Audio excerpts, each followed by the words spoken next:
Olá, tudo bem? Bom dia, boa tarde, boa noite para todos os professores Bevilacqua e para todos aqueles que estão assistindo. Tá? Esse aqui é o nosso canal, Engenharia e Perspectiva, que tem, então, a ideia de discutir questões de engenharia, tecnologia e, especialmente, essas manifestações da sociedade. Tá? Esse projeto ele é patrocinado pela empresa NEP Consultoria e tem um apoio especial dos sindicatos de engenheiros no estado de São Paulo. Tá? E falando especial aqui, nosso convidado de hoje é o professor Luiz Bevilacqua, que é, na minha opinião, um dos grandes ícones da engenharia do nosso tempo, né? Uma pessoa com um currículo extremamente interessante. Eu vou citar alguns aqui, mas evidente, o professor vai me perdoar, não vou colocar tudo, senão vamos ficar uma hora aqui falando só sobre as posições, e as titulações que ele recebeu. Mas, evidentemente, o professor Bevilacqua é um engenheiro, tá? Assim como nós, colega. Ele é formado na Universidade Federal do Rio de Janeiro, e hoje ele é um professor emérito da Federal do Rio de Janeiro. Tá? Nesse tempo, né, o professor, também nesse tempo, sua carreira, o professor foi presidente da Agência Espacial Brasileira, ele foi secretário-geral do Ministério de Ciência e Tecnologia, ele é membro da Academia Brasileira de Ciências, ele foi presidente da Academia Brasileira de Ciências Mecânicas, ele foi diretor científico da FAPERJ, ele foi diretor da COP, ele foi criador do Laboratório Nacional de Computação Científica, foi diretor do CNPq, ele foi agraciado com um prêmio da CAPES, né, o prêmio Anísio Teixeira, também foi agraciado com a Ordem Nacional do Mérito Científico, e foi reitor da UFABC, não só foi reitor, como também uma das pessoas que concebeu todo o projeto, então, da nossa Universidade Federal do ABC. Tá? Mas tem mais informações, eu gostaria de pedir, solicitar o favor daqueles que estão vendo esse vídeo de procurar e se informar, porque é longa a lista e, desde já, aqui, eu fico muito honrado em receber o professor Luiz Bevilacqua aqui. Como eu falei, é um dos grandes engenheiros do nosso tempo. Infelizmente, não tive o prazer de conhecê-lo pessoalmente, hoje estou conversando, mas para nós, engenheiros, especialmente, é uma honra ter um engenheiro desse nível e que é ocupado todas essas posições de destaque, né? O que, para mim, assim, tem três coisas fundamentais. Uma é a capacidade de trabalho, né?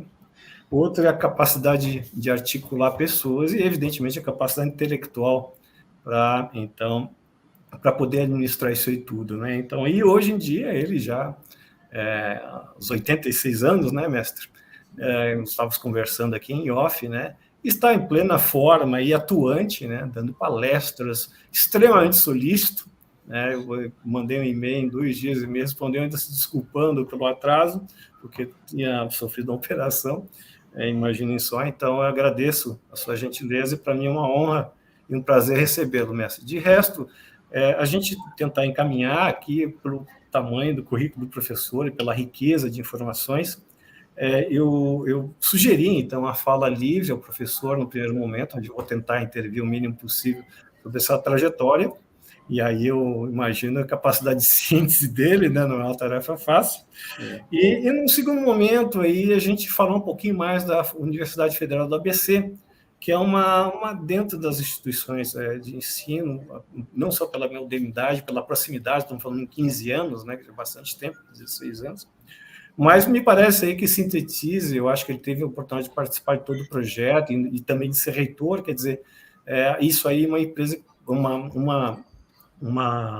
a experiência que o professor teve, me parece, pode ser que ela deu uma possibilidade da gente ter uma síntese das ideias, né, e especialmente de concretização dessas ideias aí que a gente, então, vai perceber em todo o seu discurso. Mestre, por favor, eu falei bastante, agradeço mais uma vez, e, por favor, fique à vontade aí, a palavra é toda sua. Tá bom. Muito obrigado, foi um prazer e uma honra estar aqui com vocês, né, para dar um pouquinho desse depoimento, que eu acredito que possa, de uma certa forma, né, revelar algumas coisas interessantes que não estão no currículo. Você fez aí um resumo do currículo, realmente a minha vida foi bastante emocionante, eu diria assim. Comecei como engenheiro, fiz curso de engenharia civil na antiga Universidade do Brasil, no Rio. Depois fui para a Alemanha, passei um ano lá com especialização de pontes. Voltei, comecei a trabalhar no Rio, na área de engenharia, com projetos de pontes e obras especiais, mas sempre me encantou muito a vida universitária, né? Eu era professor como docente na UFRJ, logo depois que me formei, mas quando surgiu a oportunidade de se fazer uma carreira dentro da universidade com tempo integral, então eu optei por essa área, né? Por essa via de cooperação na sociedade. Aí continuei, fiz o meu doutorado em Stanford, voltei para a COP, mas aí houve uma série de problemas com a COP, com o próprio governo na época, com o professor Coimbra, que era o diretor, e em virtude de várias situações bastante complexas, eu saí da UFRJ e fui trabalhar na Promon, a convite do professor Décio Zagotes, que era ministro, não, nessa época ele estava na Promon e era também participante, eu não sei se era o diretor da Poli na USP, né? Bom, foi um período muito interessante, trabalhei no projeto mecânico de tubulações de vasos de pressão de Angra 1 e Angra 2. Em que ano isso aí, mestre? Como? Que ano, mais ou menos, isso aí? 75 a 80. 1975 a 1980, eu estive na Promon. A Promon, naquela época, era uma empresa fabulosa, né? Sim, sim. Tinha aqui no Rio um prédio praticamente inteiro, né, que era dedicado ao projeto de Angra 1, Angra 2. E o Décio Zagotes, ele queria instituir uma orientação de desenvolvimento tecnológico na Promon, desenvolvimento próprio, né? Era uma pessoa extraordinária, eu gostava muito do Décio, viu? E ele, enfim, promoveu isso. Eu sei que naquela época tinham 10 doutores, né, que ele tinha contratado na Promon para esse desenvolvimento, mas depois houve aquela época em que aquele overnight, né, quer dizer, eram juros sobre juros sobre juros, e aí houve não acompanhei tão bem isso, mas acabei saindo da Promon também, voltei para a vida universitária, né? Aí estive na PUC por um tempo e voltei para a UFRJ. Bom, o que eu acho que é interessante, sabe, destacar, e para dar um certo contexto no que a gente pode falar adiante, né? Inclusive o FABC, há um episódio na minha carreira que não está assim destacada com grande importância no currículo, porque no currículo não valia a pena, mas eu acho que para essa entrevista, né, eu acho que é importante que as pessoas saibam. Isso aconteceu em 1990, se não me engano. 1990 eu estava no Ministério da Ciência e Tecnologia, o 90 ou 92, agora não, foi 90, né? Em 1990, entrei no Ministério da Ciência e Tecnologia, e naquela época houve uma organização de um tipo de atividade interamericana que foi promovida pelo governo americano com muita insistência, de se fazer um Instituto Interamericano para Mudanças Globais. E o Brasil entrou. Quer dizer, nessa época, o Brasil entrou como um dos participantes, aliás, são todos os países da América Latina, e entrou com muita força, não é? Nessa época, o INPE era muito importante, no Instituto de Pesquisas Espaciais era muito importante para esse tipo de atividade, e o Brasil entrou, sendo, aliás, o país que naquela época, acho que até hoje, né, é o que contribui com o segundo maior orçamento. Primeiro os Estados Unidos, depois o Brasil, depois o Canadá e os outros países. Bom, mas por que isso é importante?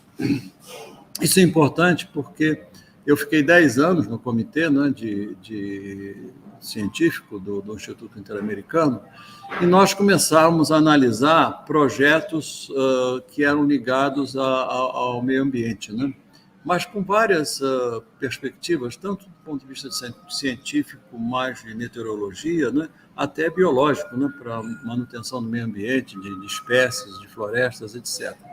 Então, era um espectro muito amplo de conhecimento E eu comecei a perceber nessa época, e aí é que é a questão que é importante, que estava se desenvolvendo uma ciência, né, um tipo de conhecimento que deveria se expandir para outras áreas, que era absolutamente impossível de se continuar em caixinhas fechadas. Então, era absolutamente necessário haver uma intercomunicação e uma interação muito maior entre áreas de conhecimento, desde ciências da natureza, e seus vários aspectos, física, química, até como modelagem computacional, modelagem matemática, né? E, inclusive, a parte de social, né? Quer dizer, inclusão social e como o meio ambiente podia afetar a vida das cidades e das pessoas. Então, nessa época, eu observei e disse, olha, é impossível nós continuarmos com um currículo universitário, não é? Que seja extremamente conduzido para uma determinada área. Né? Então, foi nessa época que eu comecei a observar esse tipo de atividade, comecei a tentar implementar em alguns lugares, até que surgiu a oportunidade da UFABC, e eu disse, bom, está na hora, porque agora é começar do zero. Né? Começando do zero, a gente pode introduzir outro tipo de orientação pedagógica, né, e mais adequada aos tempos que nós vivemos. Então, foi isso. Né? Depois estive como disse, isso foi na época em que eu estava no Ministério da Ciência e Tecnologia, depois com o professor Vargas continuei, fui para o CNPq, depois saí, depois voltei para a Agência Espacial Brasileira, e da Agência Espacial Brasileira, um ano depois, 2 anos depois que eu estava lá, então houve a oportunidade de começar essa nova universidade. Então, em 2004, começamos a fazer o projeto. Em 2005, por aí, começou a implantação e veio até hoje, né, praticamente com a mesma orientação inicial. Claro que é muito difícil você manter essas ideias iniciais, eu acho que tem que evoluir, é assim mesmo, né? Mas eu fico muito feliz de ter podido contribuir, né, para o país, para o Brasil, nesses vários aspectos. Né? Tentei depois fazer isso na USP, deixei lá uma proposta, né? E na UFRJ nós criamos o Espaço Alexandria.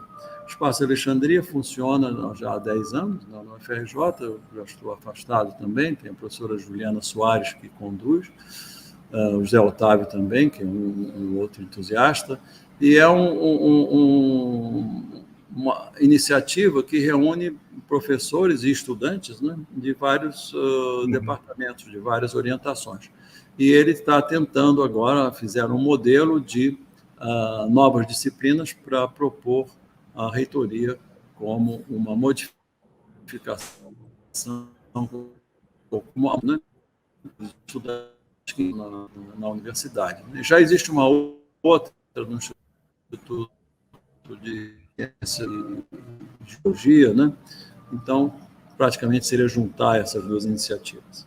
Mas então, enfim, essa é um pouco a minha história, né? E um pouco resumida, mas se quiser mais algum detalhe, né, estou aqui à disposição. Tá certo. Não, eu gostaria lá do o senhor vai lá para o ministério, né? Quem que era o ministro na época?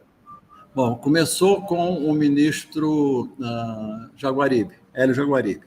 Eu entrei com o Hélio Jaguaribe em 1990, em abril.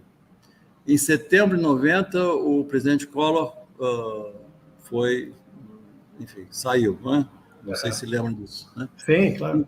Pois é. Então, eu fiquei como ministro substituto. Né? Quer dizer, o Hélio Jaguaribe ele foi para o Ministério de Ciência e Tecnologia e colegas dele, do Jaguaribe, que me conheciam também, a partir da minha atuação na PUC, né? Insistiram muito que eu aceitasse o convite para secretário executivo, porque diziam eles, e isso é correto, não é, que ele era um historiador, quer dizer, um homem extremamente capacitado na área de ciências humanas e sociais, né? Mas na parte de ciência e tecnologia ficava faltando um pouco de suporte. Então, eles pediam que eu fosse como secretário executivo para cobrir um pouco esse setor de ciência e tecnologia, né?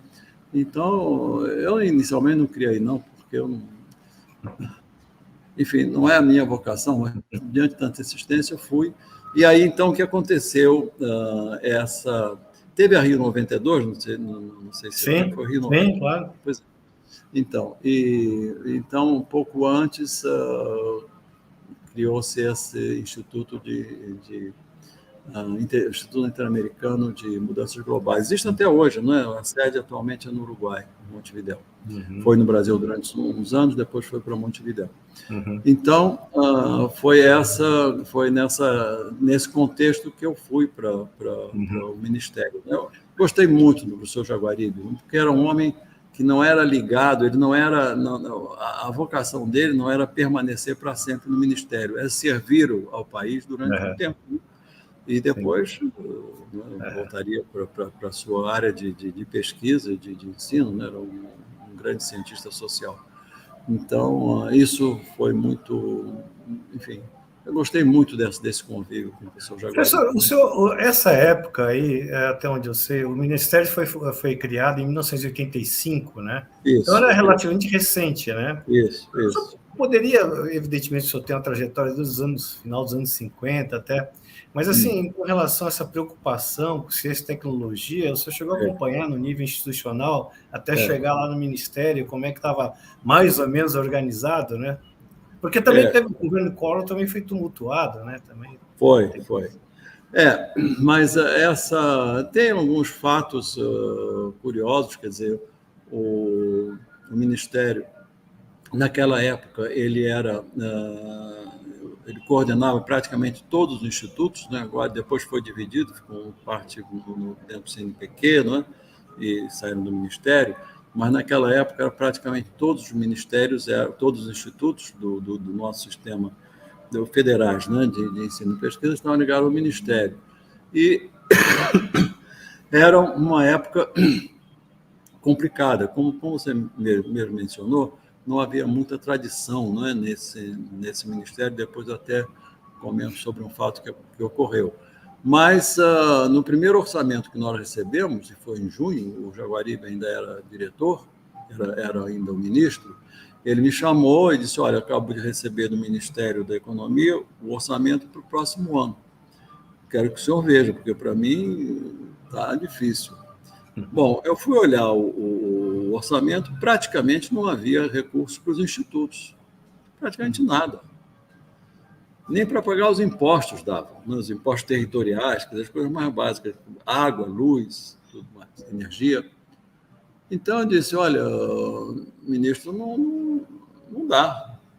Então ele perguntou, o que o senhor faria? Eu disse, bom, se eu fosse o senhor, eu mandava uma carta para o ministro da Economia dizendo que nós íamos fechar todos os institutos, distribuir os pesquisadores que eram excelentes para as universidades, né, porque eles estariam dentro da sua atividade, e acaba com o instituto, que não tem dinheiro, não faz. Bom, olha, nenhum ministro que gostaria de continuar a ser ministro faria uma carta como essa. Ele fez. Vou fechar os institutos. 10 minutos depois vem a resposta do Ministério da Economia. Este é um preço político que nós não podemos pagar. Vamos resolver. Aí eu fui lá conversar com eles, resolvemos. Não 100%, mas digamos 80% satisfatório. Mas você veja, isso é uma demonstração clara de que o professor Jaguaribe queria o desenvolvimento do país. Não estava lá interessado para preservar seu cargo. Ele disse, o que a gente pode fazer? Porque nós conversamos muito sobre isso e estávamos muito de acordo. Nós temos um governo eleito. Não é? Se a esse governo que foi eleito não interessa a ciência e tecnologia, então diga que não interessa, não vamos fingir. E diga para o povo, olha, vocês me elegeram e eu não me interesso. Se estão errados, da próxima vez elejam outro presidente. Bom, então ele era muito assim, muito direto. Né? Mas, então, foi um episódio muito interessante e resolvemos, né, pelo menos provisoriamente naquela época, não deu certo. Né? E esses institutos federais já existia uma tecnologia, existia um grupo bastante antigo e bastante produtivo também. Muito. O CBPF, o próprio INPA, não sei se estava independente nessa época, mas eu acho que não. O INPA da matemática, né? Nós tínhamos lá o Emílio Gueldi, lá na Amazônia. Amazônia também. tinham de materiais aqui no Rio. Enfim, tinham vários institutos. Bom, mas então conseguimos manter esses institutos, né? Mas tem um outro episódio que é interessante, porque ele saindo, nós fizemos uma... Eu fiquei como ministro substituto, né? E foi formado pelo Itamar, né, uma comissão para redefinir os ministérios, inclusive escolher novos ministros e tudo mais. E eu ficava esperando o telefonema desse grupo para saber quem seria o ministro. E telefonava, né, assim, depois de uma semana, 2 semanas. Olha, lembrem que existe o Ministério de Ciência e Tecnologia. Você sabe que foi o último ministério em que eles indicaram um ministro. Quer dizer, era o professor Vargas, né, que foi excelente ministro também. Mas isso significa que não estava no DNA, né, do governo da Ciência e Tecnologia. Desculpa. Eles estavam interessados em outras coisas. Então, essa foi uma experiência que mostrou assim, bastante claramente qual é a importância, né, que naquela época, pelo menos, se dava à ciência e tecnologia. Não era coisa assim de primeira grandeza. Mas o senhor acha que antes existia isso, professor? Pouco. Pouco. Mas, olha, tem até um episódio que são essas coisas que só quem viveu é que sabe, né? Um episódio muito interessante. Não sei se você lembra, mas na época o INPE tinha construído um satélite brasileiro, né? Sim. Estava para ser feito o lançamento. E o lançamento tinha que ser feito através de um contrato aí de empresa de lançamento. Era um lançador que ia a bordo, né, levado por um avião até uma certa altura, depois era disparado e o satélite era leve, colocava em órbita. Isso custava aí algum dinheiro, né, um exorbitante, mas também não era barato. E o Ministério não tinha esse dinheiro. E o INPE me telefonava, né, disse, olha, existe um prazo de validade dos equipamentos que estão a bordo do satélite. Se passar esse prazo, a gente vai perder. Bom, eu falei com o Jaguaribe, ele tentou no Banco do Brasil, não conseguiu, e eu insisti com ele foi falar com o Collor. E ele me contou.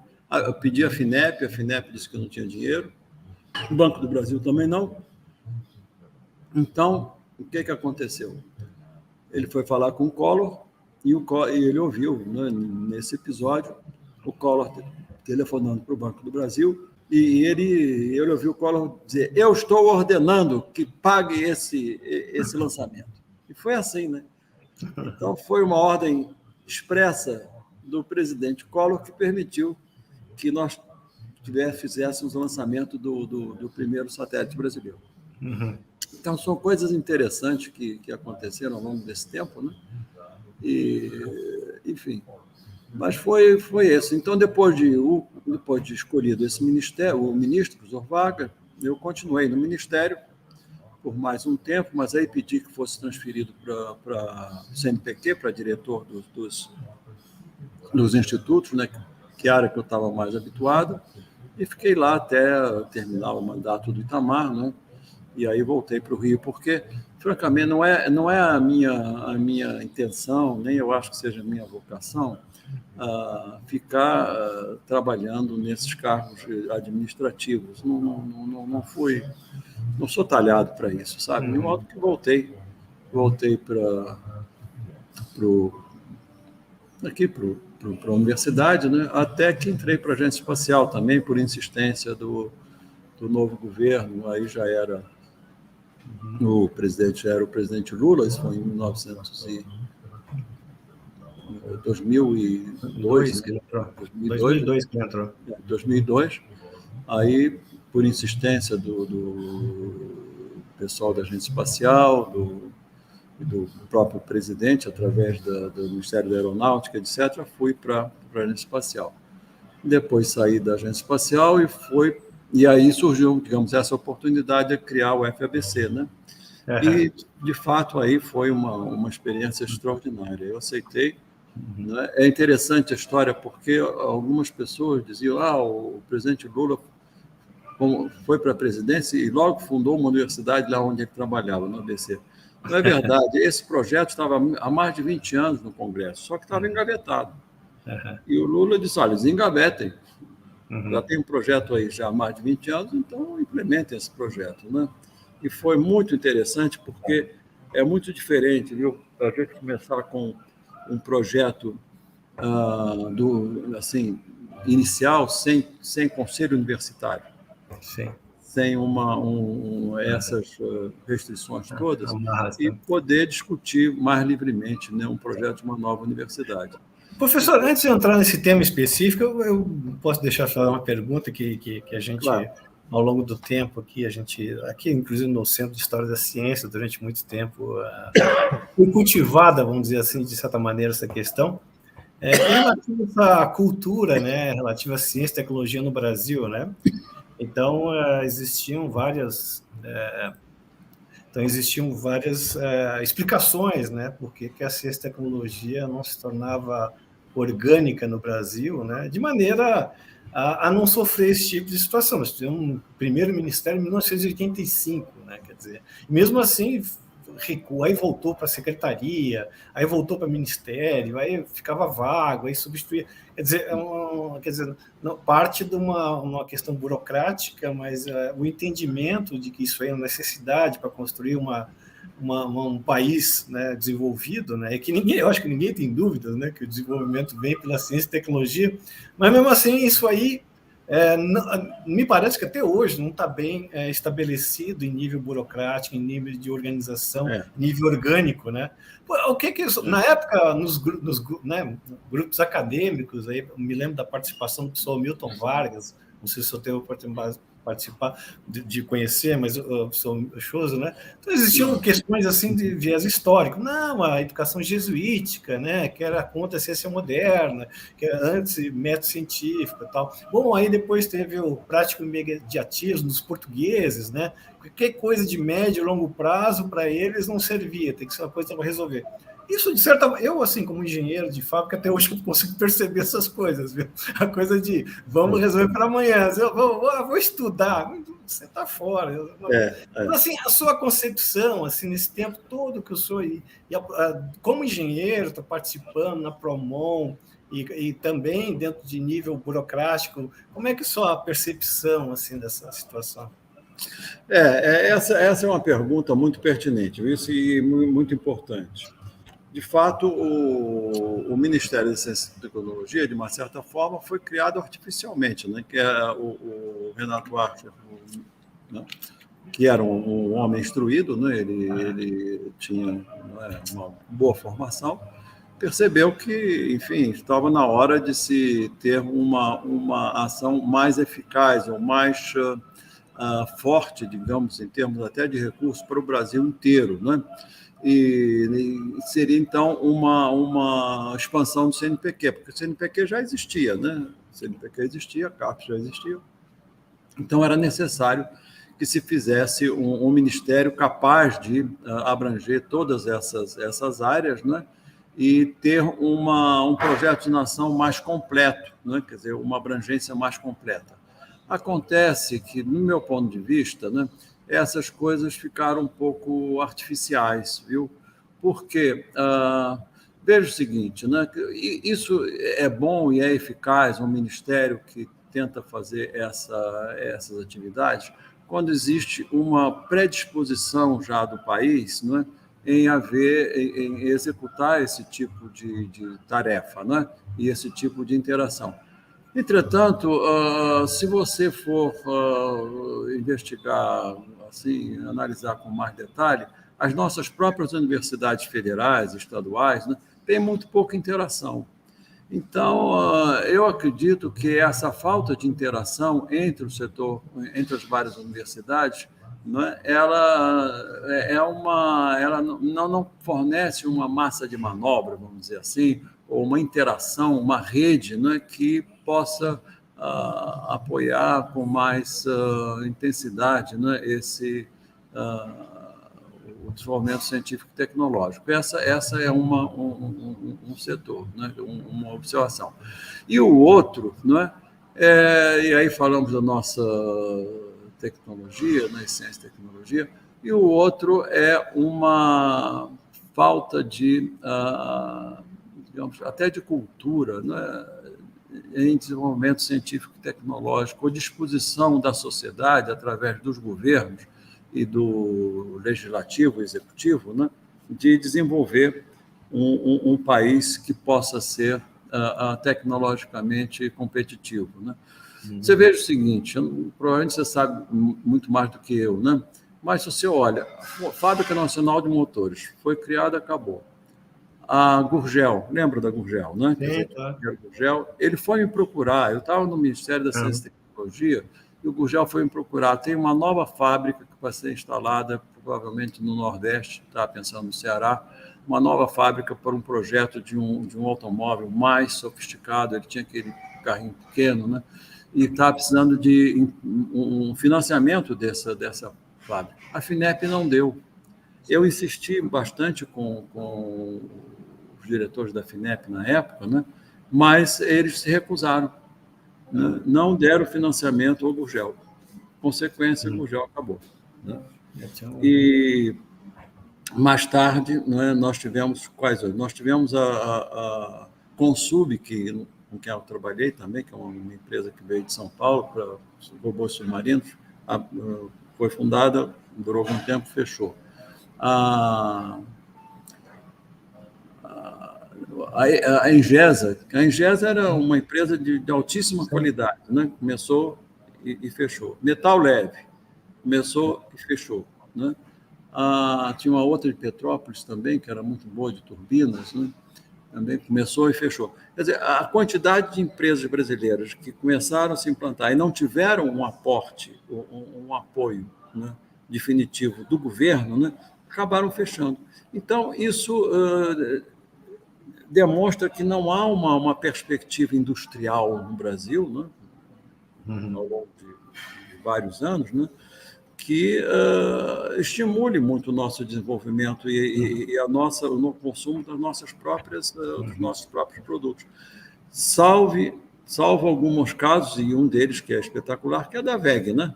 A WEG até hoje é uma empresa extraordinária que tem... A Embraer também, né? A Embraer começou, fechou, depois abriu de novo, agora... Veja o seguinte, a Boeing comprou a Embraer, né? Mas começou a ter problemas de lá, disse, bom, agora tchau. Ninguém, eles estão certos, eles têm que se preocupar primeiro com o projeto deles no país deles, né? E aqui fica a Embraer, que teve um sucesso extraordinário, né? Professor, vou aproveitar esse gancho aí, porque isso tem tudo a ver, então, com a engenharia, né? Esses avanços, recuos, com as oportunidades, né, que surgem, né? E o senhor participou de talvez, eu acho que a grande missão da engenharia no Brasil em todos os tempos foi exatamente aquelas grandes consultoras dos anos 70, né? Estou falando em Promon, Hidroservice, né? Eu trabalhei um tempo com o professor Milton Vargas, que era o dono da Temag, né? Então, engenheiros, para quem não conhece, hoje eu já comentei aqui numa outra entrevista que eram grupos de 4, 5 mil engenheiros, né? E que eram, quer dizer, empreendimentos absolutamente gigantescos e competentes, né? Mas como é que o senhor entende, assim, na minha maneira de ver, se perde muito desse conhecimento, principalmente essa capacidade de integração, né? Diferentes áreas, tal. Mas como é que o senhor vê essas coisas, por exemplo, 60, 70 infraestrutura, e depois todas essas experiências que o senhor narrou aí, acabou de citar, na engenharia como uma disciplina assim, que está se estabelecendo na sociedade? Porque, para mim, parece também, da mesma maneira que a ciência e a tecnologia, ela sofre avanços, recuos, assim, a própria profissão, né?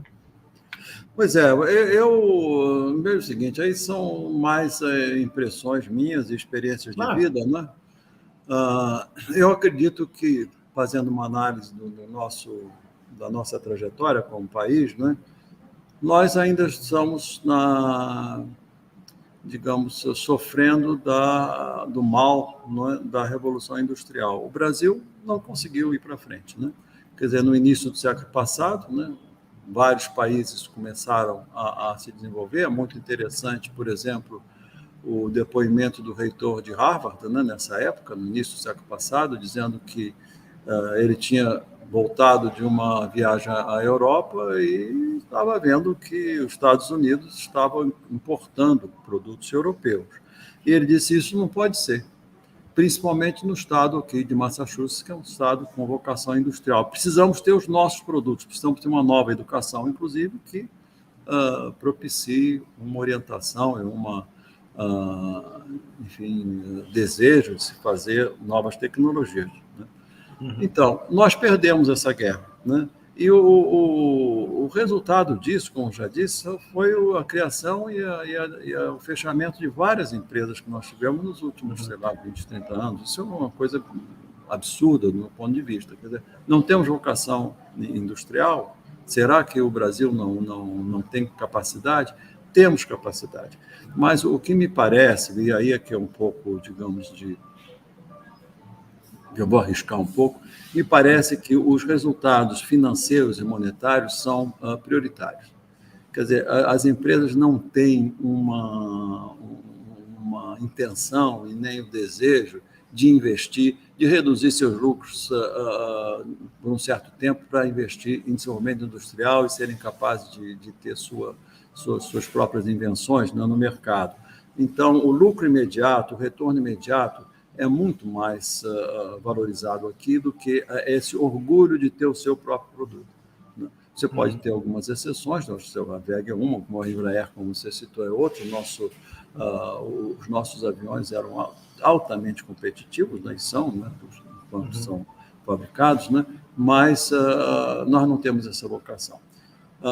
Por exemplo, eu vou dar aí também uma opinião, né? Que, enfim, pode ser discutido, não tenho grandes conhecimentos na área, mas eu lembro quando eu estava lá no Ministério, né, ainda nessa época, acho que foi ainda quando eu estava na Agência Espacial, se não me engano, havia uma grande projeto, uma grande, digamos, pressão, o desejo da aeronáutica de importar caças, né, que foram, afinal, os suecos, né? Eu me pergunto o seguinte, mas por que não encomendar a Embraer? Por que não vão ser iguais aos caças suecos? Claro que não. Mas é um primeiro passo, né? Então, essa vontade, nós vamos fazer aquilo que nós precisamos e depois vamos desenvolver os nossos próprios produtos, isso falta aqui. Né? A gente quer tudo pronto para poder fazer logo exercícios, para poder ter, digamos, demonstrações, experimentos, etc. Assim não funciona. Né? Então, mestre, um componente também talvez seja a pressão externa também. Como nessa casa aí que eu chamo de tragédia da área de óleo e gás aí, que praticamente nós tínhamos a tecnologia mais desenvolvida do mundo, tinha todos os recursos naturais, tínhamos tudo aqui, né? Quer dizer, aí não tem explicação a não ser uma questão mais política, né? Isso. Então, eu acho que é isso mesmo. Esse é um outro exemplo que é óbvio, né? Quer dizer, o Brasil conseguiu explorar, né, o petróleo digamos, em águas profundas e depois no pré-sal. Isso é tecnologia que foi desenvolvida aqui, tem até histórias interessantes. Eu participei até em parte de algumas dessas com alguns colegas, né, desenvolvendo dessas tecnologias, que foi muito, muito desenvolvida a partir de cooperação universitária. Não foi a Petrobras sozinha, né? Foi a Petrobras financiando projetos com várias universidades brasileiras. Então, deu certo, isso dá certo. Agora, se há pressão internacional, claro que há, nós vivemos num mundo globalizado. Ninguém vai dizer, não, vamos apoiar o Brasil para se tornar o país industrializado mais importante do mundo. Claro que não. Ou a gente quer ou não quer. Né? Mas é histórico, viu, meu caro? É histórico. Olha, tem duas coisas que convém lembrar nesse contexto. Primeiro, o Santos Dumont. Por que Santos Dumont saiu do Brasil para fazer os seus experimentos na França? Né? Porque ele não teve apoio da escola de engenharia. A escola de engenharia dizia, não vai funcionar. Isso não funciona. Foi embora. E tem um caso mais antigo ainda, que não é muito conhecido, que é o seguinte. Sabe quem inventou o câmbio automático? Foram 2 engenheiros de Maricá. 2 engenheiros, não, 2 mecânicos, eles não eram engenheiros. Então, os mecânicos de Maricá inventaram o câmbio automático. Isso em 1920 e poucos, por aí. A General Motors soube disso. Eu tenho até o nome desses engenheiros, não tenho aqui de memória, mas depois posso enviar se você quiser. A General Motors veio e disse, olha, vocês têm essa invenção, isso não pode... eu não posso, a General Motors não pode patentear mais, porque é de domínio público. Mas nós queremos fazer uma proposta. Ou vocês vendem ou autorizam que isso seja patenteado pela General Motors com as seguintes condições: ou recebendo $1 para cada carro produzido com essa tecnologia, ou $10 mil cash. Certamente eles preferiram $10 mil cash, né? Mas isso foi inventado no Brasil, câmbio automático. Então, o que me deixa, digamos, um pouco triste com isso tudo é que não há uma vontade e uma determinação de fato forte do país, e aí não só de governo, mas dos próprios engenheiros, viu?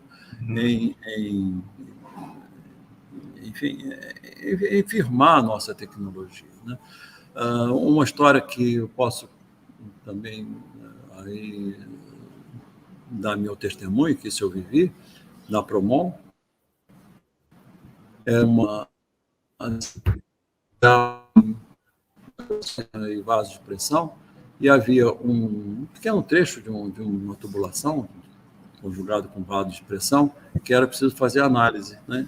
Análise de tensões, né? E nós tínhamos desenvolvido na COP, eu já tinha saído da COP, mas continuei em contato com meus ex-alunos, nós tínhamos desenvolvido uma técnica de cálculo de vasos de pressões bastante moderno, né, e bastante avançado. E tínhamos desenvolvendo o produto também, né, o programa. Eu disse, bom, eu vou usar esse programa que é o melhor. Mas a empresa, que era a KVU, isso foi a Angra 2, né, disse que não, que tínhamos que usar a solução clássica. Eu disse, não vou usar a clássica porque ela é pior do que a nossa. Eu não usaria a clássica se fosse igual, não, mas nós temos um avanço, um avanço bastante expressivo, né, que pode dar um cálculo de tensões mais complicados. Ora, foi um mês de discussão, até que eles concordaram que a gente usasse o nosso sistema, depois de testado, claro, eu acho isso absolutamente necessário. Claro. Mas eu não quero fazer muitos comentários, mas, em geral, a atitude dos engenheiros nossos, né, dos chefes, etc., é o seguinte: olha, faz logo como eles querem, não cria caso. Não cria caso, mas é preciso criar caso, entendeu? Desde que você tenha confiança naquilo que você faz, né? Então, assim, eu acho que é muito isso, viu? Muito falta de determinação aí em termos tanto de cultura, né, e cultura aí em todos os aspectos, em todas as áreas, né, que aponta para a prioridade de um país com sua tecnologia, com capacidade intelectual. E eu acho que isso vai nos levar a uma situação muito crítica, viu, daqui para frente, já está criando, que é a revolução cultural. Quer dizer, nós vivemos uma revolução industrial no início do século passado e nós estamos vivendo agora uma revolução cultural. A quantidade de colégios, né, primeiro de colégios, né, que estão se instalando no Brasil, a rede privada no Brasil de colégios é enorme, é muito maior que a pública. Então, isso começa a ser um atrativo. Existem, inclusive, artigos, né, publicados em outros países, dizendo que as universidades do hemisfério norte, né, estão precisando de dinheiro e vão se caminhar para os países em desenvolvimento. Quer dizer, isso aí está dito, claro, não sou eu que estou falando, isso aí tem artigos que demonstram isso. Então, vai começar a haver uma corrida, né, e já está havendo no ensino secundário, né, de ensino superior, né, que vem de fora. E as universidades, eventualmente, vão fazer isso. A quantidade de estudantes que eu tenho contactado na UFRJ, e provavelmente isso será na USP também, em todas as nossas universidades, que estão assistindo cursos online, e são muito bons, viu? O MIT tem uma série de cursos espetaculares. Então, as pessoas estão se acostumando, né, a essa nova cultura. Você tem, então, uma formação que vem de fora. E se você assiste e não quer nada, é de graça. Mas se você quiser um diploma, quiser um certificado, você tem que pagar, né? E é barato, porque como são milhares e milhares de pessoas que assistem, o custo vai lá embaixo, né? O preço do consumo vai lá embaixo. Então, nós estamos vivendo essa revolução cultural. Se nós não tomarmos cuidado, né, o que vai acontecer daqui a alguns poucos anos é que nós não teremos cursos universitários nossos, os cursos universitários serão todos importados, né? E os professores aqui serão um tipo de orientadores, né, de pessoas que acompanham. Supervisores. E você perde a sua identidade nacional, isso é terrível. Professor, voltando lá na história lá do FABC, qual era assim, existia já, as universidades federais, a maioria do final dos anos 50, início dos anos 60, né? Então já existia aí uma história de quase 50 anos, né? Qual que era a leitura que vocês tinham da federal e quais as propostas, né? Que assim, para agregar naquela estrutura que vinha, né? E se específico só puder dar uma enfatizada na área de engenharia aí também, que eu sei que o senhor lidou com toda na universidade, né? Veja o seguinte, aí são dois aspectos, um profissional e outro formação básica. O que eu tinha aprendido, e aí recordar um pouco o que eu disse no início, né? Com essa experiência do Instituto de Mudanças Globais, em que a ciência estava caminhando cada vez mais para uma interação entre os diversos setores do conhecimento, né? Então, isso me estimulou muito, né, a desenvolver e discutir um projeto, porque não fui eu sozinho, né? Teve um comitê, né, que trabalhou sobre isso, desenvolveu um projeto em que a formação dos universitários, quer dizer, portanto, pessoas que vão ter um papel importante na sociedade, né, porque não é só na profissão, né, ele fosse um projeto mais abrangente, que pudesse abrir a cabeça, digamos assim, né, dos novos egressos, das pessoas formadas, de modo que elas pudessem ter uma visão mais completa do que é o mundo. Eu tinha passado já o meu doutorado nos Estados Unidos, né, e devo dizer também que isso foi uma experiência que eu obtive lá, né? Se você compara currículos de graduação, eu fiz pós-graduação, mas mesmo se tive interesse em ver como é a graduação também, né? Você compara como é uma graduação numa universidade americana como é uma graduação nossa, é completamente diferente. Quer dizer, lá os estudantes têm muito mais liberdade de escolher seus próprios caminhos. Então, uma dos objetivos principais que nós tivemos na criação da UFABC, né, uma das diretrizes, né, seria essa. Primeiro, os estudantes têm que ter a liberdade de escolher parte do seu currículo. Isso significa que eles precisam ter autonomia e serem cobrados por isso. Eles têm que arriscar. E não aprender a andar com pernas de pau, quer dizer, não dizer, olha, porque até frequentemente, na grande maioria das nossas universidades, a grande maioria mesmo, os estudantes têm pouquíssima liberdade, né? Se você entra para uma escola de engenharia, você tem que fazer um currículo que, digamos, 90% é já pré-determinado, com uma quantidade enorme de disciplinas, o que eu acho que é um absurdo também. Então, essa foi uma das primeiras orientações. São parentes, esse grupo que participava, você lembra de outras pessoas aí que participavam, esse núcleo duro, pensando em universidade? Olha, teve um núcleo inicial que tinha um professor, que eu esqueci o nome dele, era da Federal de São Carlos, professor de física, eu não lembro o nome dele. Não tem problema. O pessoal do MEC também, era um grupo pequeno. E tinha uma secretária de educação da Prefeitura de Santo André. Tá bom. Era um grupo pequeno.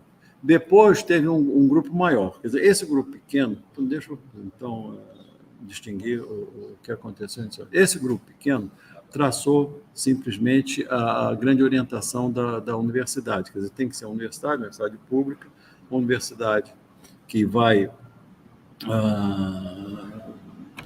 digamos, dar suporte a algumas áreas do conhecimento.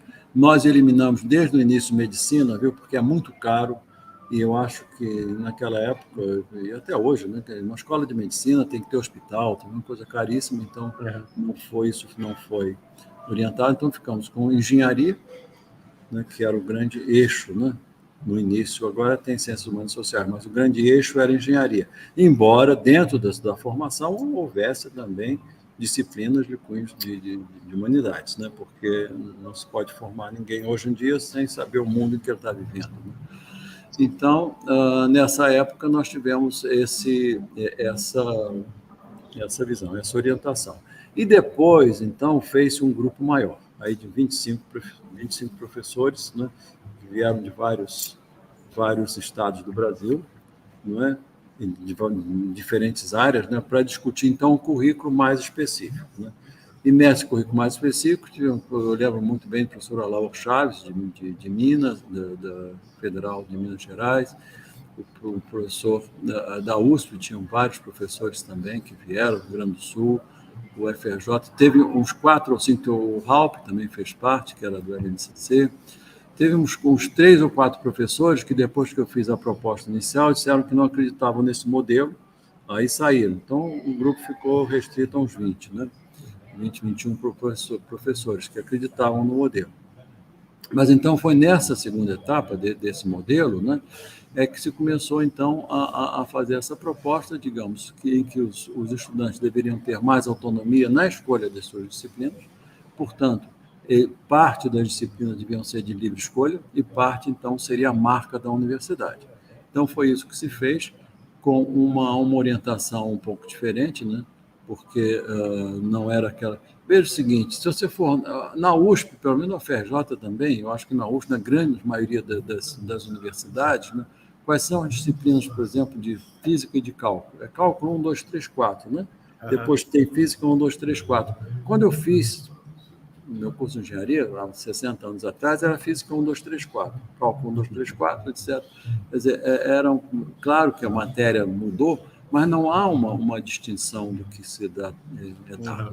Então, nós fizemos diferente, quer dizer, a estrutura da matéria, a outra área era energia, que é importante, depois computação e matemática, computação e informação, e processo de transformação, e outro que era humanidades, quer dizer, as pessoas não podem sair sem essa orientação. Então, eram 5 eixos principais. Então, dentro desses 5 eixos, então, haviam algumas disciplinas que a universidade considerava obrigatória, quer dizer, cada um que faz um bacharelado, né, ele tem essa formação básica nesses 5 eixos, né? E 50% das disciplinas, e o resto ele escolhe. Os estudantes precisam ter sua capacidade, ou estimulada a sua capacidade de escolha, eles têm que arriscar. Era muito interessante, viu, no início, porque os estudantes diziam, mas e agora, professor, o que eu vou fazer? E a gente dizia, não sei, você que tem que escolher. A gente levava um susto. Você não tem erro, se você quiser depois continuar fazendo outras disciplinas, faça. Você não tem, são 3 anos para fazer esse bacharelado, né? Se você ficar mais um semestre, vai lá em trimestre, mais um trimestre ou 2 trimestres, não faz a menor diferença na sua vida, complementa com outra disciplina. Então, essa era a formação básica. Depois disso, teriam mais 2 anos para engenharia. Aí as engenharias foram escolhidas muito a partir da demanda local, né? Eu sei que tem de instrumentação, tem biomédica, engenharia de produção sempre é necessário, civil não tem engenharia mecânica e elétrica. Essa de instrumentação é muito interessante porque ali naquela região tem muita extração mais ligada à biomédica, viu? Muita indústria de instrumentos biomédicos. E eles contrataram muitos estudantes nossos. E eu não estava lá mais, mas o professor Hélio Waldman, que foi um dos reitores que me sucedeu, ele disse que teve contato com essa empresa e eles gostavam muito dos estudantes da UFABC. E o testemunho deles é muito interessante, segundo o Waldman, é que esses administradores dessas empresas diziam, olha, os estudantes de vocês não é que eles saibam mais do que os outros estudantes que vêm de outros lugares, não. Os outros vêm de USP, vêm de Unicamp, vêm das Universidades Federais, São Carlos, etc. Sabem a mesma coisa. O que nós notamos, a diferença é o seguinte: quando a gente dá um problema para eles que não tem em livro, quer dizer, não tem já alguma coisa especificada, eles são mais hábeis em encontrar soluções. Quer dizer, o que me parece que esse tipo de educação em que os estudantes têm que tomar iniciativas desde o início da sua carreira, né, facilita muito, viu, a sua formação do ponto de vista da iniciativa. Então, esse foi uma experiência que, enfim, me deixou muito, muito satisfeito, né? Não tem departamentos também, não é? Nós temos, inicialmente foi assim, agora tem mais um eixo, mas inicialmente eram três grandes eixos: ciências da natureza, o outro que é computação e neurociências também, que foi implementado junto, e o outro eixo é engenharias, né? Engenharias, um centro de engenharia, que incorpora todas elas, né? Esse de ciências de computação, matemática e neurociência, de física e ciências da natureza. Então, esses são os três eixos, e os professores se dão, eles se dão uma experiência interessante na filosofia, porque nesse centro de ciências da natureza e humanidades, né, há uma disciplina de filosofia da ciência, né? E vieram uns professores que foram ingressos da Unicamp, que lá tem um bom departamento de filosofia também, filosofia da ciência. Eles estavam encantados, porque ele disse: olha, aqui nós temos contato com cientistas, né, com físicos, químicos, biólogos, e na Unicamp a gente vivia num prédio, num lugar, e os físicos e biólogos viviam num outro prédio lá, não sei aonde, nós não conversávamos. Não é? Então, são coisas que é interessante você unir essas áreas, né? E isso deu muito certo, viu? Eu acho que até hoje está dando muito certo. Essa específico da engenharia, né, é uma crítica recorrente, assim, é o afastamento assim das demandas das empresas, do mercado, né? E inclusive várias instituições, confederações de indústrias, né, eles tentam até fazer uma colaboração, algumas pessoas podem dizer algum tipo de intervenção, para aproximar esses currículos das demandas de mercado. O que é uma coisa assim, evidentemente que esses engenheiros vão para o mercado, né? Mas também tem a própria concepção da universidade, como essa ideia que o senhor está colocando de ter uma educação do engenheiro numa formação mais plena. E, às vezes, também podemos colocar e dizer, não, vou resolver o problema da fábrica, da indústria, que também talvez não seja um pouco restritivo. Mas nessa comissão vocês chegaram a ter empresas participando, assim, de pensando currículo?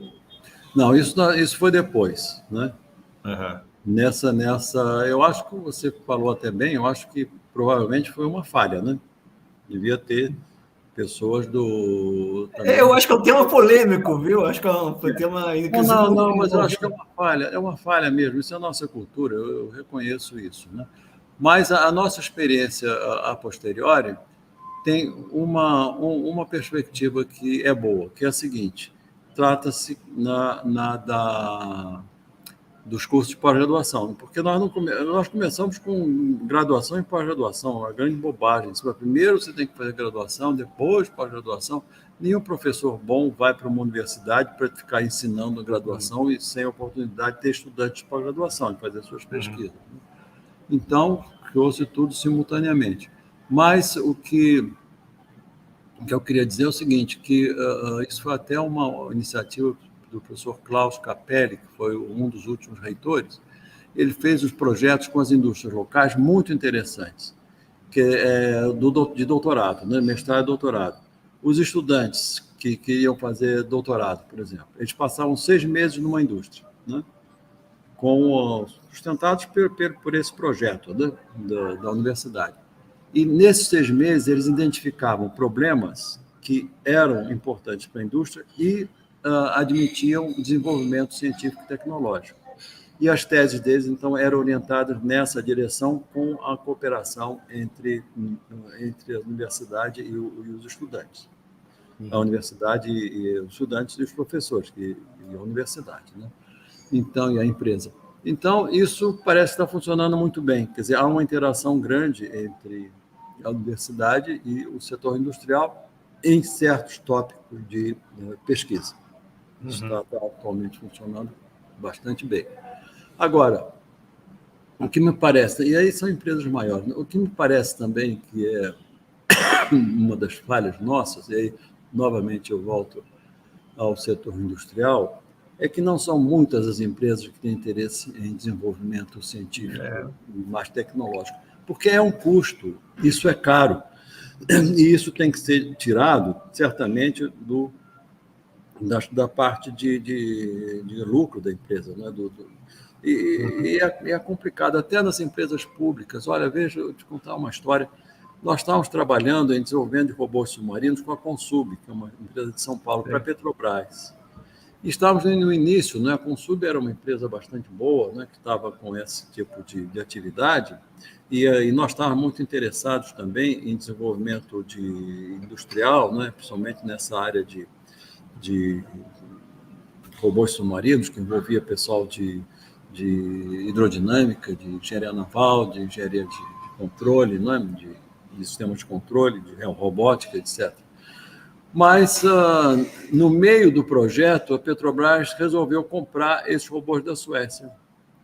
Então, veja o seguinte, se você não tem uma empresa que tem interesse no desenvolvimento de um produto nacional, que ela mais tarde vai se beneficiar disso, aí não tem jeito. Né? Fazer o quê? Então, é isso que eu fico, enfim, triste e vejo que são raras as empresas.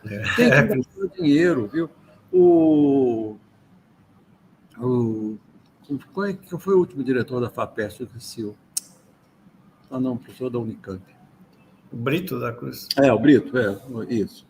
O Brito escreveu, há uns 2 anos atrás, um artigo sobre o número de patentes que é registrado de pessoas que registram patentes no Brasil e no Japão. É uma diferença assim, de 600 para 10 mil. Então, é absolutamente impossível de você competir se você tem num país com um enorme contingente de pessoas que estão se dedicadas a registro de patentes, a pesquisadores que são das empresas, e aqui no Brasil são 600, 800. É difícil, viu? E eu volto a dizer, viu? Eu tenho essa convicção, é questão de cultura.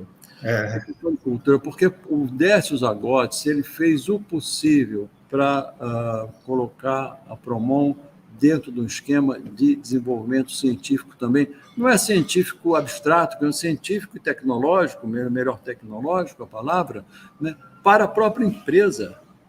Entende? Isso seria para a própria empresa. Mas é preciso que a empresa investisse, e ele conseguiu que a Promon, durante um certo tempo, né, investisse parte dos seus lucros para contratar doutores, né, para desenvolver certos aspectos enfim, das tecnologias que eles estavam aplicando, né? E uma delas era de usinas nucleares. Mas depois, aí eu vou dizer uma coisa que eu não sei se é 100% correto, né? Quer dizer, uma parte é correta, mas não sei se a conclusão é correta. O que é correto é o seguinte, houve uma época em que a aplicação no overnight dava muito mais dinheiro do que o contrato de engenharia. Sim, sem dúvida. O risco era menor também, né? Hein? O risco era menor também, né? Muito menor. Nessa época, o Décio saiu da Promon, esses doutores saíram, eu saí. Então, eu tenho a desconfiança que a orientação nessa época da empresa era muito mais investir no mercado financeiro do que investir em desenvolvimento tecnológico que seria aplicado no futuro. Mas isso é mentalidade, viu, meu caro? É mentalidade. Nós não podemos nos desvincular dessa questão cultural. Isso é muito importante. E eu temo tremendamente que nós estejamos à beira de ficar reféns de culturas importadas. E nós simplesmente nos tornarmos transmissores de culturas que vêm de fora. Eu estou velho já, assim, enfim, mas isso me preocupa muito. A UFABC ela foi criada na contramão, para isso não acontecer, né? Para que a gente desenvolvesse as nossas próprias necessidades, que atendêssemos as nossas próprias necessidades com aquilo que nós temos, né? E com muita cooperação com o setor industrial. E, no entanto, eu acho que isso é importante que se diga, nessa época, logo no início da UFABC, e eu já era reitor, eu iniciei como vice-reitor, depois passei para reitor, né? A Folha de São Paulo, principalmente, o Estadão também mais menos, mas a Folha de São Paulo frequentemente dizia que aquilo era unilula, aquilo era uma porcaria de universidade. Então, isso é imoral, isso é desconstruir o país, né? Então, não se pode, quer dizer, se você tem uma opinião pública que, a priori, diz que tal governo só faz porcaria, aí não dá. Então, fica muito difícil. Assim, só para, assim, a gente já está se encaminhando aqui no final, também não quero abusar do seu tempo, mas é só um detalhe. Uma das grandes coisas, né, das universidades das paulistas é a autonomia, né, financeira, né, do ICMS, a porcentagem e tal. Quando vocês, isso aí evidentemente que está dentro do contexto federal, né, mas não existiam, assim, por exemplo, ideias de maneira a ultrapassar esses limites e tentar criar algumas fontes, né? Não sei de que maneira, desculpa, eu só queria saber se aí participou um pouquinho, porque, assim, desde o meu tempo, anos 80, sempre a questão crise orçamentária e tal, sempre foi assim, mas nos últimos 4 anos eu percebi a fragilidade no estado puro, assim, no negócio. Sim. Pô, não... E aí, mas isso mais ou menos se desenha ao longo dos tempos, né? A fragilidade das federais, né? Essa descontinuidade, e a gente pode ver agora recentemente, de fato, capitulação, de certa maneira. Renato, veja o seguinte, essa é uma questão que se discute muito, né? E, em geral, a visão de muitas correntes aqui no Brasil é dizer que se as universidades precisam ter mais recursos e buscar seus recursos em outras fontes. Bom, mas isso de fato acontece, viu? A USP tem vários projetos, a FRJ tem vários projetos, todas as universidades têm vários projetos. Mas quanto isso representa? Então, vamos considerar, não estou falando nem na Europa, hein? Estou falando nos Estados Unidos, que tem uma orientação mais aberta, né, universitária. Sim. Se você for investigar, isso aí está aberto, né? Você vai em qualquer universidade americana e procura. Qual é o investimento em pesquisa que vem do setor público e do setor industrial, em projetos, né? Aqui tem maior investimento de recursos não públicos que vem de projetos é o MIT. Sabe quanto é? Entre 12% e 13%.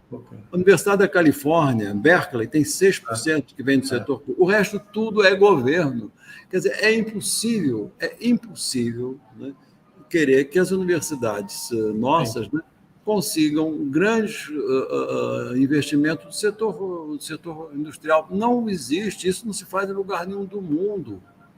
Não se faz. Eu sei, mas como as paulistas que tiveram essa do governo mesmo, né? As fontes de financiamento atreladas ao ICMS, né? Desse tipo. Né? Eu também não acredito nessa coisa de vincular o capital privado, também não.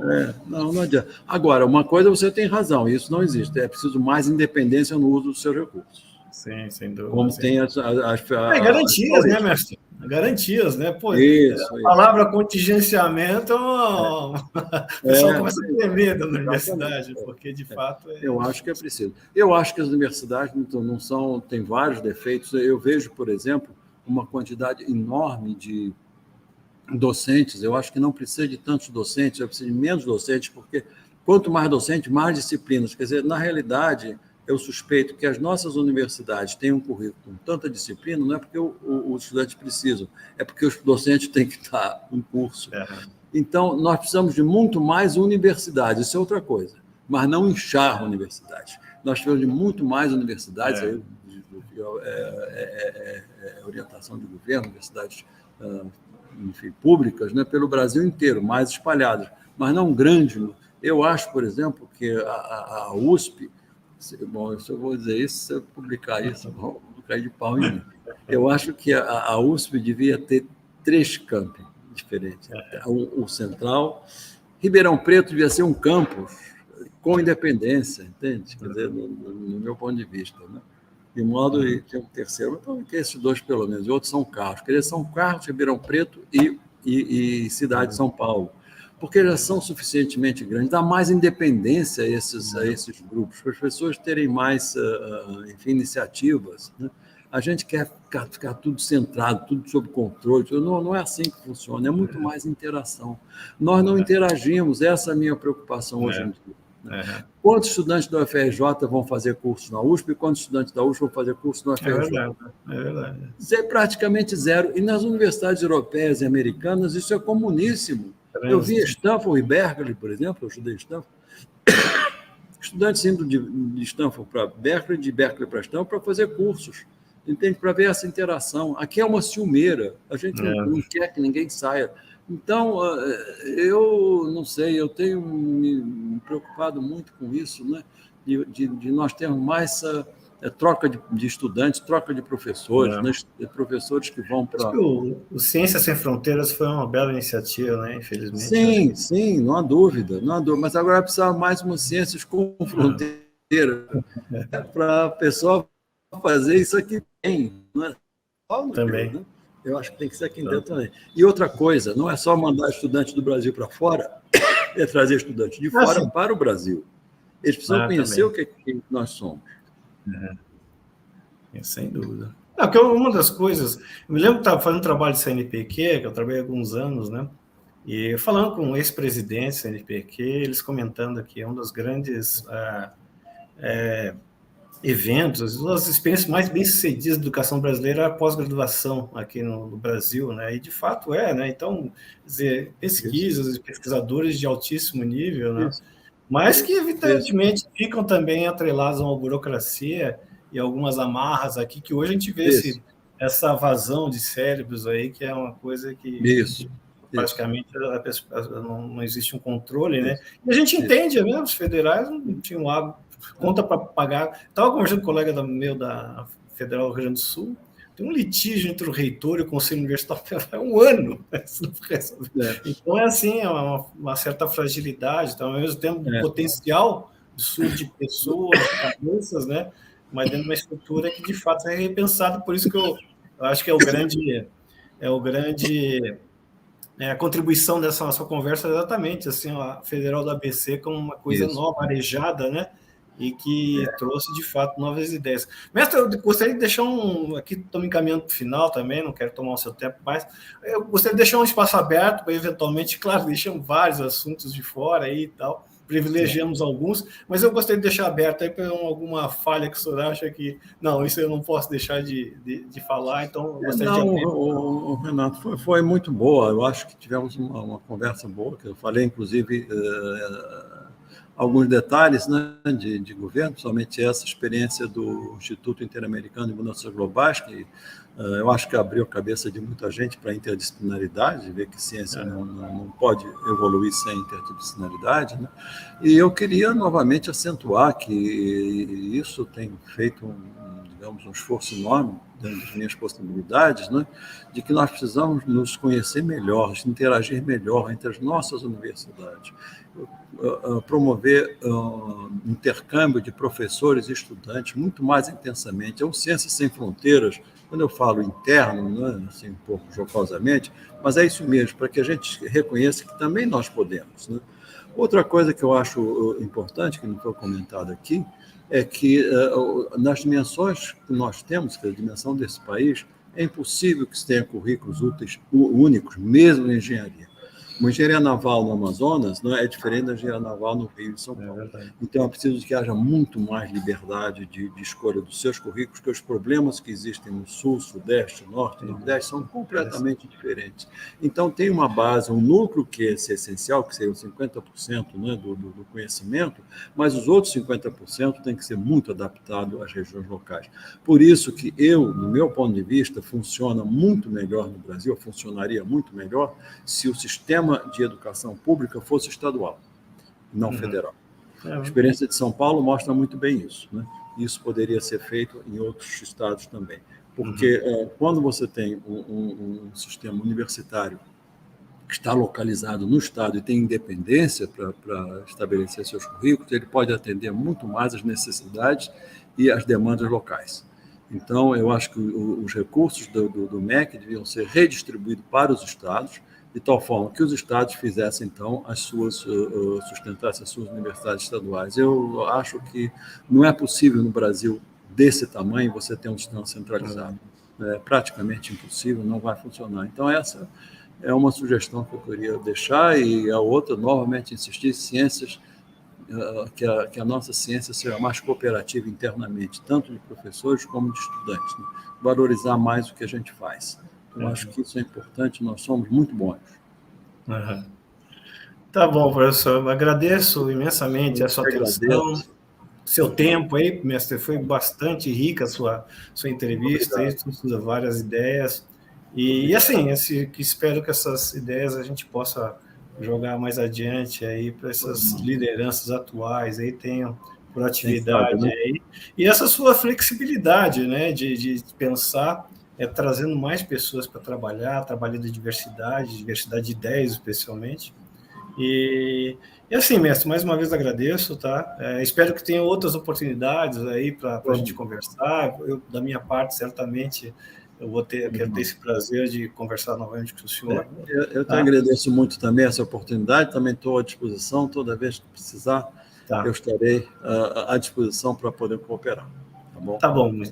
Mestre, muito obrigado por sua atenção. Forte abraço aí, tá? Obrigado. Tchau.